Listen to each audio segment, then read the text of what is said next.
গতকালকে আমি শাহবাগ চত্বরে গিয়েছিলাম, যেখানে হাদি ভাইয়ের হত্যার বিচারের জন্য খুনিদের ধরার জন্য আন্দোলন হচ্ছে। সেখানে সেখানে আমি বিকেলবেলা গিয়েছি, আবার রাতে 8টার দিকে চলে এসেছি। বেশিক্ষণ তো থাকা যায় না, আর আমার বাসা থেকে অনেক দূরে হয়ে যায়।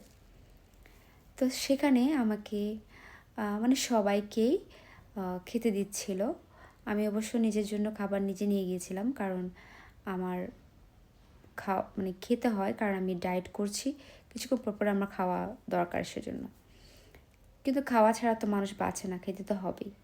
সো ওখানে যারা গিয়েছে তাদের জন্য কিছু খাবারের ব্যবস্থা করেছে। তার মধ্যে একটা খাবার দেখে আমার খুবই মায়া হলো, যে আমি একটা ভিডিও দেখেছিলাম, হাদি ভাইয়া প্রচারণা করার সময় মুড়ি বাতাসা খাচ্ছিল। সে মুড়ি বাতাসা আমি ওখান থেকে জাস্ট একটা মেমোরিজ নেওয়ার জন্য এক মুঠ নিলাম। এই যে এক মুঠ, এই মুড়ি বাতাসাটাই আমি ওখান থেকে নিয়েছি। এটা শুধু আমার কাছে মেমোরি হিসেবে থাকবে। কিছু স্মৃতি কখনোই মুছে ফেলা যায় না।